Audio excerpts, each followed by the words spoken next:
Yo, what is up guys? It is Samool back again with another hero preview for you guys today. Today we're going to be looking at the new 4-star Moonlight hero that was previewed a couple of days ago, and that is going to be ML Furious or Peacemaker Furious. Now I actually really like his design. He kind of looks like a war veteran, like a general from a long time ago, and like you're going to see that his skills and his animations look amazing. So now guys, if you have a ton of Furious dupes, you can now use your imprints on ML Furious because his kit looks pretty cool. And honestly, using your imprints on regular Furious, if you're using in Wyvern, is pretty pointless for the most part. So now you actually have a reason to use your imprints instead of just using them for green transmit stones, which is kind of what I've been doing in the past few days. So yeah, these are his animations and his artwork. You're going to see that he looks insane. If you guys actually want to check out his background, his backstory is actually pretty cool if you guys are into Epic 7 lore.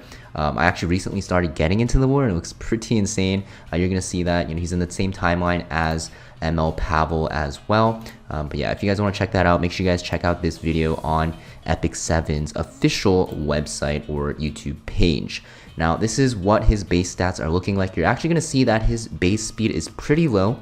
Looking at his attack, it's not that great, but his health and defense are pretty high for a ranger. You're also going to see he's getting critical hit chance from awakenings, and also for his imprints, he's going to be getting effectiveness either to his team or critical hit chance for himself, which is very, very nice because he is a 4-star unit, making it so that you can easily triple S his imprint very, very easily.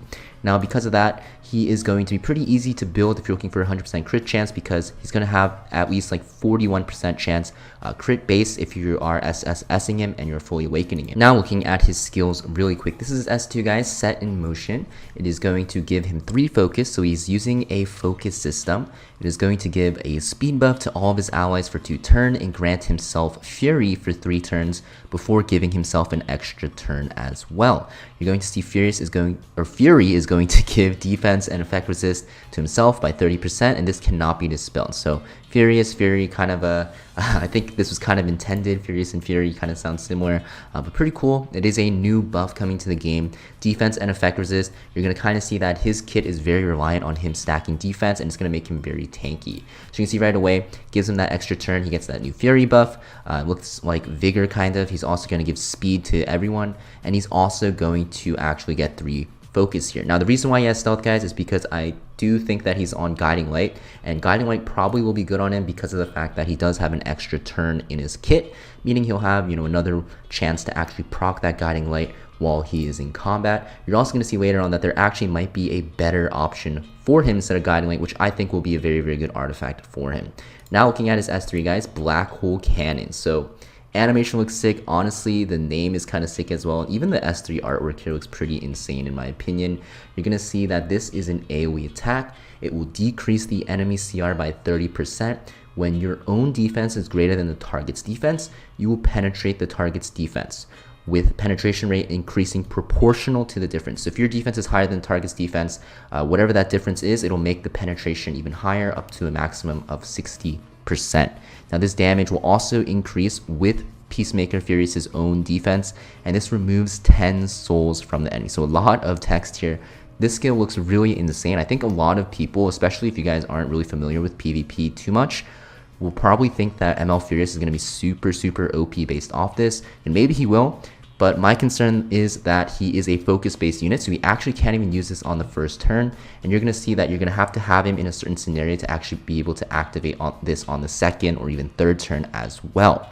So this skill actually looks insane though. If he does get this off, it's pretty much going to basically win you the fight. I think this skill is kind of like a win condition for a lot of team comps here.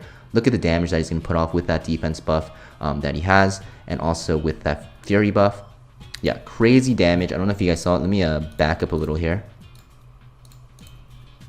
You're going to see 19k on SC Airwell. Honestly, this is because she has that escort, but you're going to see 8k damage on Spectre Sembria, I guess 5k on Destina here. But the thing is, damage is crazy, but like not like super, super OP crazy. You know what I mean? The damage is definitely very good. He does probably have a lot more defense than the enemy side because you usually see SCRL with a lot of HP. You don't really see Zio with a lot of defense as well. And Destina is usually on high HP and effect resist for the most part. Inspector's Never as well. So he's probably getting off a lot of damage here. Obviously, if you have like a Conquer Alias to give him Vigor buff, you'll do even more. I think the damage looks pretty strong, but nothing too broken. I think they were very conservative in giving him too much damage. Now, this is S1, guys. Corner them. You can see this is a single target attack that increases his own CR by 15%. And when used on the caster's turn, has a 40% chance to actually attack again with this S1. And this damage will also scale with his defense. The damage isn't that great on this. You're also going to see you can soul burn this to increase the effect chance to 100%.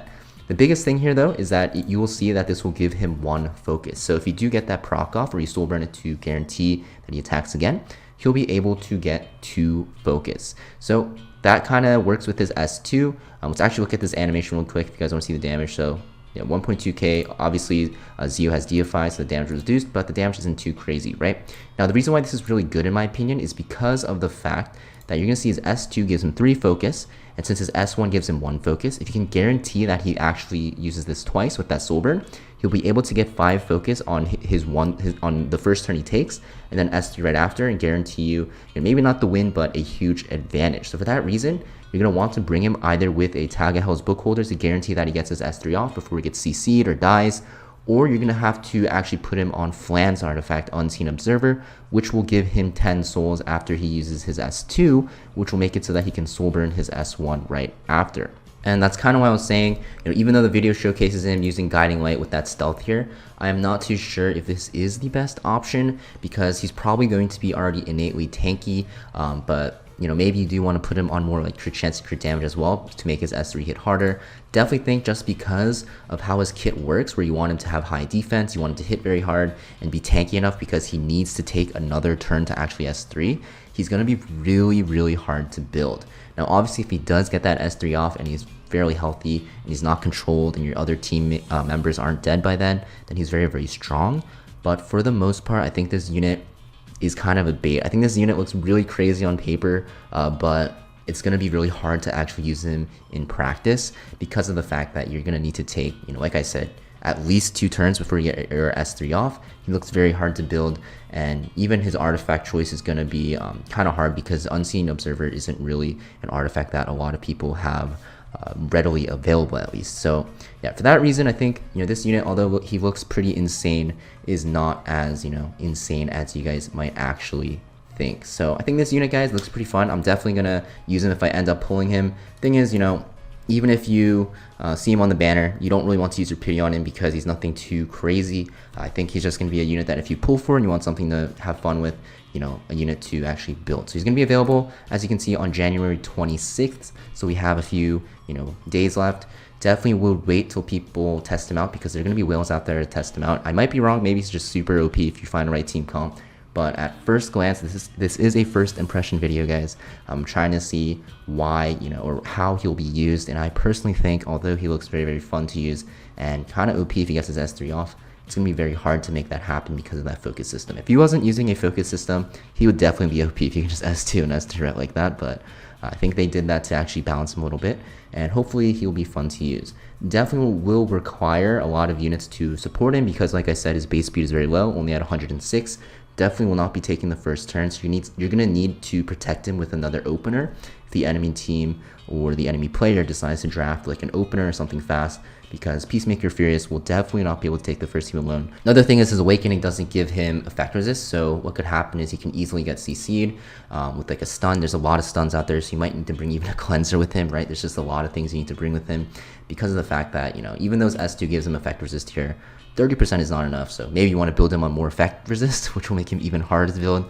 So yeah, there's a lot of things you have to be looking out for, and at first glance for me, this unit looks fun, but not broken. So yeah, that being said, definitely am excited to test him out though. He looks pretty cool, really like his design, and hopefully I can release a video in the future if I get lucky and pull for him, because I'm not going to will for him because he's not OP like Angel of Light or something like that, and you guys can see how good he is and stuff like that. But that being said, pretty much it for this video. Kind of wanted to release this very quickly because yeah, just why not? So thanks for watching, guys, and I'll see you guys next time. And also, I do plan to stream in the near future. My desk is coming in soon. I'm in a new place. I don't know if you guys know, I moved places, so I'll be able to stream a lot more easily because my last place didn't really have a good streaming environment, but this place is a lot better. So hope to see you guys tune into my stream. I'll probably be streaming on YouTube for a bit, maybe on Twitch, but most likely on YouTube.